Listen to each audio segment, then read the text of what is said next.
tim atau teman-teman yang akan ikut join di produk Istiqmal ini. Saya kembalikan ke Gladys kalau ada Q&A. Terima kasih. Baik, terima kasih Pak James sudah membawakan sosialisasi untuk kita semua. Mudah-mudahan tadi dari pengantar syariahnya juga tadi sudah dijelaskan dengan baik sama Pak James dan juga produk yang luar biasa ya Bapak Ibu ya. Dan tentunya di sini ada beberapa pertanyaan, mungkin akan Gladys bacakan. Yang pertama dari Pak Abdi Gunanto ya. Dari Pak Abdi Gunanto, apa perbedaan unit link dengan Istiqmal? Daya tarik apa dan keuntungan jualan produk syariah itu apa? Mungkin mau dijawab dulu, Pak. Baik, baik. Terima kasih. Pak siapa tadi, Bu Gle? Pak Abdi. Pak Abdi. Baik, terima kasih Pak Abdi. Mantap banget nih pertanyaannya. Nah, kalau produk unit link seperti kita ketahui berarti dikaitkan dengan langsung unit investasi. Artinya, kalau saya bayar premi, sebahagian premi saya itu dikaitkan dengan langsung investasi, unit investasi. Nah, konsekuensinya apa? Artinya kalau unit investasi berarti ada namanya nilai aset bersih, NAB. Kalau NAB-nya naik, maka saya dapat naik. NAB-nya turun, saya dapat turun. Nah, kalau Istiqmal ini, kalaupun disebut di sana ada dana investasi, dia tidak kita dikaitkan dengan unit. Artinya apa? Nah, contoh, kalau nanti di laporan tahunannya itu hasil investasinya 7%, maka langsung dibukukan 7%, dan itu nggak akan berkurang. Nah, kalau unit link masih tergantung dengan harga NAB. Nah, itu sekilas perbedaannya, Pak Abdi. Jadi kalau dia unit link dikaitkan dengan unit investasi, di mana unit investasi itu sangat tergantung dengan kinerja portfolio yang dipilih. Kalau Istiqmal tidak demikian. Begitu nanti nasabah dapat laporan, hasil investasinya 7%, maka langsung dibukukan 7%. Nggak akan kurang, nggak akan lebih juga, karena sudah langsung dapat 7. Nah, tahun depan dia dapat umpamanya 9, maka langsung dibukukan 9. Sehingga nanti di akhir kontrak, yang tahun pertama dapat 7, tahun kedua dapat 6, tahun ketiga dapat 5, tahun keempat dapat 9. Nah, itu akan diakumulasikan. Nah, beda dengan unit link. Kalau unit linknya itu, nanti kan di akhir kontrak, dia dapat berapa? NAB-nya dulu. Dulu pada saat masuk harga 1.000, di akhir tahun ke-7 umpamanya harganya 1.200. Nah, jadi sangat tergantung dengan NAB. Begitu mudah-mudahan menjawab Pak Abdi. Baik, kita mungkin langsung ke pertanyaan selanjutnya. Baik. Izin bertanya ini dari Pak Hendri. Apakah asuransi syariah ini khusus bagi nasabah yang beragama Muslim? Gitu Pak. Mungkin kita bisa highlight dulu ini ya. Silakan Pak James.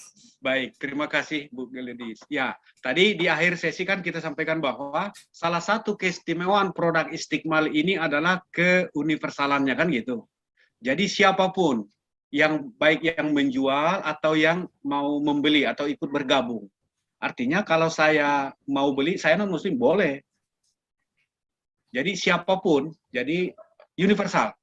Jadi produk Istiqmal ini, makanya kalau kita sebut produk syariah, apakah khusus muslim? Enggak.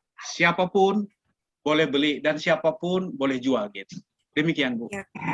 Karena memang prinsipnya baik juga ya Pak, dan memang kalau asuransi syariah itu kan tadi seperti Pak James bilang ya, sistem dan aturannya saja gitu ya. Nggak langsung memaksakan, wah ini memang khusus untuk misalnya yang muslim, tapi sebenarnya yang beragama lain juga bisa mengikuti juga untuk produk ini. Betul. Oke, mudah-mudahan menjawab ya untuk Pak Hendri. Kemudian ini ada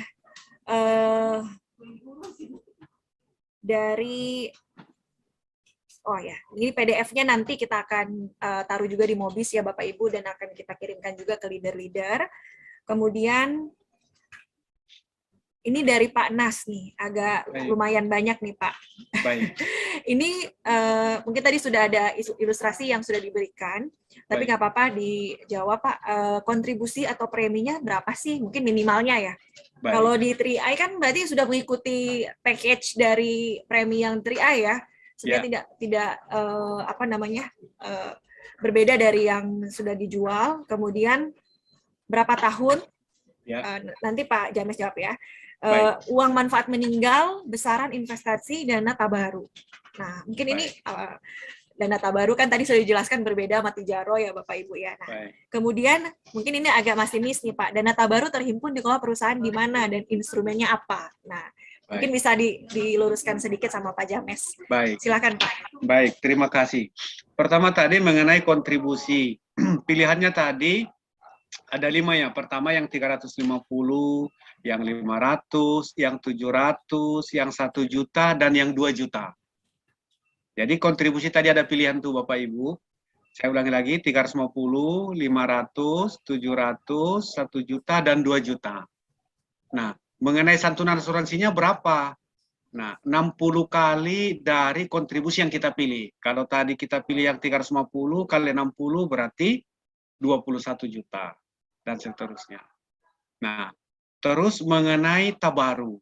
Nah, tabaru ini dikelola di mana? Nah, jadi secara pengelolaan dana melalui prinsip syariah, yang pertama dulu nih, secara prinsip syariah, bahwa dia tidak boleh yang tidak sesuai dengan prinsip syariah. Contohnya apa sih James? Contoh, umpamanya saya beli atau saya taruh uangnya itu di deposito bank konven, nah itu tidak boleh. Ini salah satu contoh yang paling gampang. Atau kalau umpamanya saya beli obligasi, obligasinya ini contoh maaf nih, gudang garam, rokok. Nah, jadi secara syariat atau aturan bahwa pengelolaan dana tabaru itu harus sesuai dengan prinsip syariah. Terus apa tadi lagi? Sorry Bu, Gile, saya agak kelupaan tadi Bu. Tabaru, pengelolaan. Iya, gimana? Yang mana nih Pak? Maaf Pak. Ya, tadi kan pertanyaannya mengenai tabaru dikelola. Uang manfaat meninggal sudah kan tadi Pak ya? Sudah. 60 itu. Oke. Dana tabaru yang terhimpun dikelola perusahaan di mana dan instrumennya apa ya? Gitu. Tadi sudah sedikit Bapak menyinggung terkait instrumen. Itu kan nggak bisa bersinggungan sama riba, goror, betul, gitu ya Pak. Betul. Dan juga perusahaan-perusahaan mungkin yang saham-saham rokok dan lain sebagainya, film betul. Dan lain sebagainya. Ya. Betul, betul. Atau mungkin kalau memang yang ditanyakan tadi itu kali Bu Gladys ya, bahwa lebih tepatnya mungkin ditanyakan di mananya James gitu. Nah pertama tadi adalah di bank, berarti bank syariah. Terus yang kedua kalau dia obligasi, sukuk. Berarti yang sesuai dengan prinsip syariah. Terus kalau dia ada di saham, dia adalah saham syariah. Itu sih Bu Gladys. Oke, baik. Kemudian ini ada terkait kalau nasabah yang bayar premi terlambat ada tunggakan, boleh tidak? Batas tunggakannya berapa bulan? Mungkin kalau dari tim ada yang tahu bisa dibalas di chat ya. Terkait 90 ini ya. hari ya Bu. 90 baik, nggak apa-apa Bu Gladys. Ya, silakan Pak. Baik, jadi ya ini salah satu juga ininya kita. Kelebihan produk ini Bapak Ibu, ya bukan sebenarnya itu untuk ini ya, bahwa kalau ada tunggakan, berapa lama sih dikasih semacam ininya ke peserta yang beli produk, dikasih waktu 90 hari Bapak Ibu. Jadi kalau dia nunggak bulan pertama, nunggak bulan kedua, nah sampai 3 bulan. Jadi kalau udah lebih 3 bulan, ya artinya berarti polisnya itu adalah akan lapse atau gugur. Demikian Bu Gladys. Oke. Baik Pak, kita lanjut ke pertanyaan yang selanjutnya. Dari Pak Dharma Marbun, Pak James, ilustrasi hasil investasi 7%. Ya. Ya. Itu kategori ini mungkin masih karena ada yang ya. Sebelumnya kategori rendah, sedang atau tinggi gitu ya. Karena kalau yang unit link kan kita sering presentasikan yang rendah saja nih. Iya. Itu katanya Pak. Gimana Pak? Baik. Itu dia Bapak Ibu ya, bahwa nggak apa-apa kita coba ulang-ulangi supaya kita lebih mahir gitu ya, bahwa Kalau untuk asuransi Istiqmal ini tidak dikaitkan langsung dengan unit investasi. Artinya adalah kalau produk unit link itu sangat terkait langsung dengan kinerja investasi melalui pengumuman NAB yang terbit setiap hari. Contoh nih, pada saat saya masuk NAB-nya harga 1.000. 1 bulan kemudian harganya 1.020, berarti sudah naik 20 atau mungkin turun. Makanya indikasinya nanti ada asumsi kalau dia rendah, kalau dia sedang, kalau dia tinggi. Nah itu kalau di unit link. Nah sementara produk Istiqmal ini karena dia tidak mengarut sistem unit, tidak dikaitkan dengan unit investasi, maka hasilnya itu tidak berdasarkan yang harian NAB, tapi berdasarkan laporan tahunan yang diberitahukan ke nasabah. Nanti setiap tahun. Nah, tahun ini hasilnya adalah setelah dipotong nisbah, hasilnya adalah 7% sebesar sekian. Dan itu langsung dibukukan, Bapak Ibu. Dan itu tidak akan merubah nantinya. Ternyata tahun depan hasilnya 5. Bagaimana yang sudah dibukukan dulu yang 7%? Oh, tetap 7. Yang 5 ya 5. Nah, tahun depannya mungkin menjadi 9. Ya, saya akan terima 9. Seperti itu. Terima kasih. Mudah-mudahan menjawab. Ya, baik Pak. Ada lagi nih Pak pertanyaan. Baik. Berarti masa pertanggungannya 7 tahun saja ya Pak. Betul. Kemudian dan ujrah pengelolaan resiko apakah berbeda di setiap uang pertanggungan dan usia? Baik. Ya.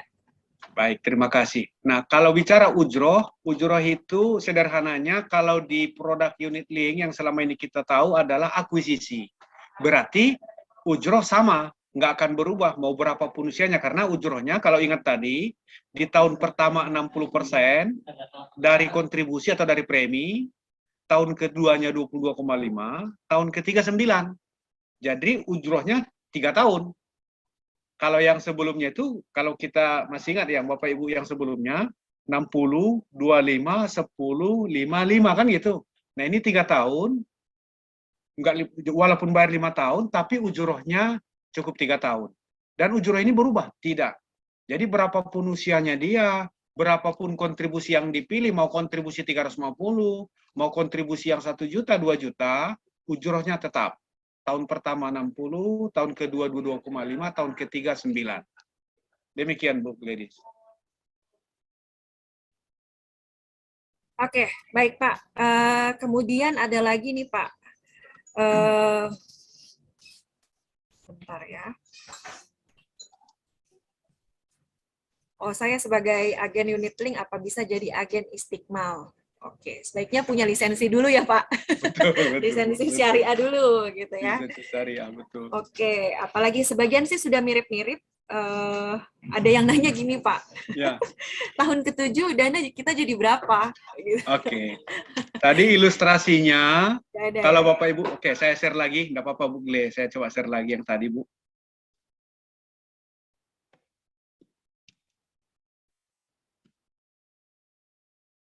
Nah, kalau di sini, kalau dilihat tadi, sebentar ya.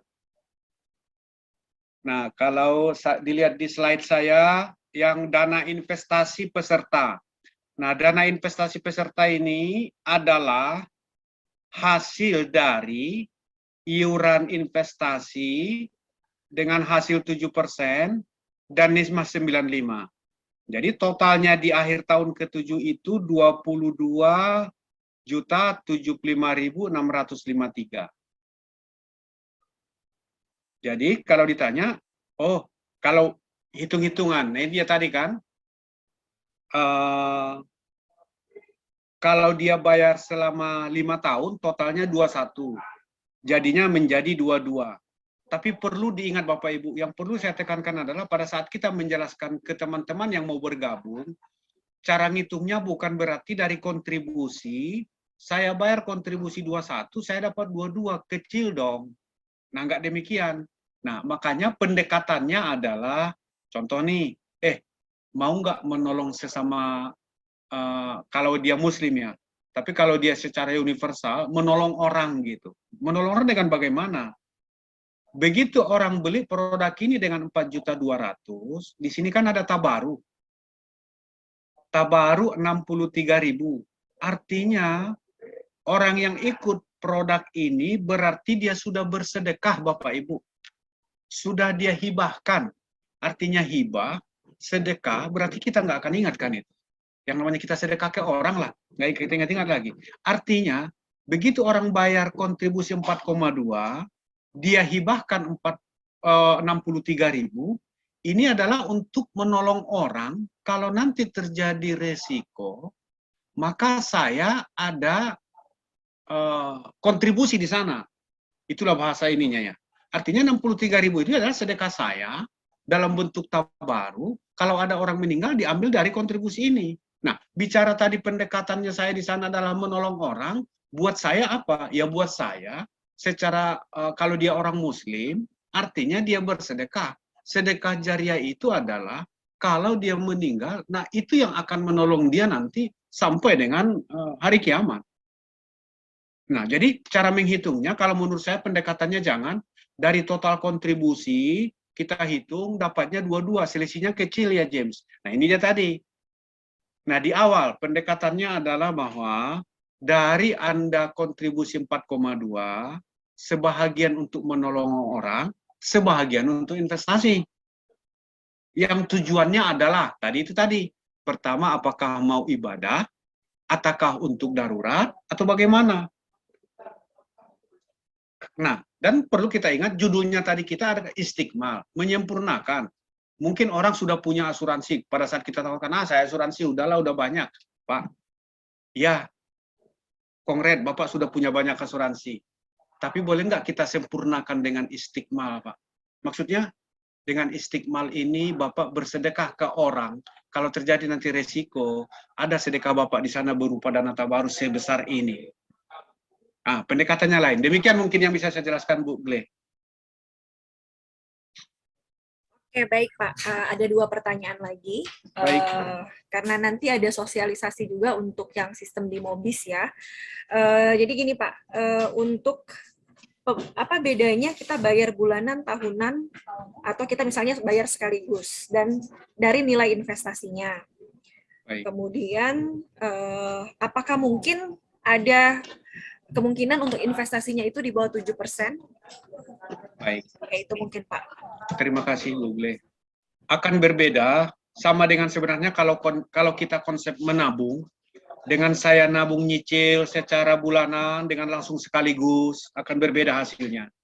Itu logikanya ya Bapak Ibu. Contoh, saya 100.000, dengan saya langsung sekaligus umpamanya 1.200.000 satu tahun. Contoh tadi kan preminya umpamanya 350.000, langsung saya bayar 4.200.000. Maka dengan bunga yang 7% pasti berbeda. Kenapa berbeda? Karena kalau yang dia bulanan 350, dia mungkin akan full terima 7%-nya dalam setahun. Tapi yang 350 yang bayar di bulan November umpamanya, dia cuma nikmati yang hanya 1 bulan. Beda kalau langsung di awal sekaligus gitu. Nah, terus yang kedua, apakah hasilnya ini bisa di bawah 7? Betul. Makanya tadi kita sampaikan pada saat ilustrasi di awal, yang kita kasih warna kuning, bahwa hasil investasi ini tidak menjamin. Dan ingat, kembali lagi kita ke konsep syariah, di awal itu harus terbebas dari mesir, goror. Pertama tadi goror, yang kedua adalah riba, yang ketiga adalah mesir. Jadi tidak boleh di sana ada riba. Kepastian itu tadi goror ya. Nah, jadi bisa lebih kecil, bisa lebih besar, bisa. Demikian, Bu Gle.